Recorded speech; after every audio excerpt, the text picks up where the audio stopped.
প্রিয় সাথী ও বন্ধুরা, আজকে আমি আছি হবিগঞ্জের আজমেরিগঞ্জ যে জালসোখা গ্রামে।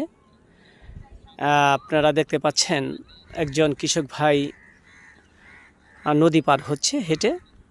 একটা সময় এই নদীটা অনেক গভীর ছিল, এখানে মানুষ নৌকা ছাড়া একদিক থেকে আরেক দিকে যেতে পারতেন না। কালের বিবর্তনে এখন নদী খরস্রোতায় পরিণত হয়েছে। আপনারা দেখতে পাচ্ছেন এখন একদম সেই নদী শুকিয়ে চৌচির হয়ে গেছে, আগের রূপ নেই। সংস্কারেরও অনেকটাই অভাব, এখানে সংস্কারের কোনো ছোঁয়া নেই।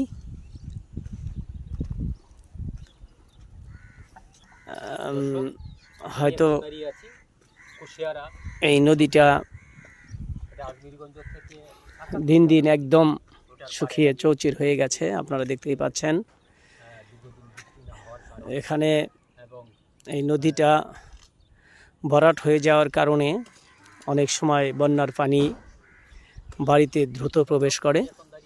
আর এই নদীর খনন থাকলে এই পানিগুলো দ্রুত নিষ্কাশনের ব্যবস্থা এখন নেই বিধয়ী বাড়িতে ঢুকে পড়ে, মানুষগুলো খুব দুর্গম বা দুর্ভোগ পোহাচ্ছে।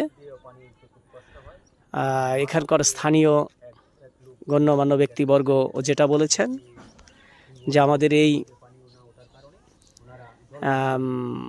নদীর কোনো সংস্কার না থাকায় আমরা খুব কঠিন অবস্থা পার করছি।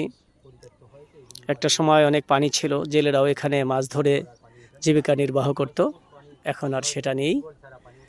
এখন অনেকটাই অভাব অনটনের মধ্যেই তারা জীবনযাপন করছে। এলাকাবাসীর দাবি এটা খনন করলে তারা এই দুর্ভোগ থেকে রেহাই পাবে এবং আবার সেই নদীর পান ফিরে আসবে বলে তারা মন্তব্য করেছেন। আপনারা দেখছেন, আমি আপনাদেরকে দেখাচ্ছি ভিডিও ধারণ করে।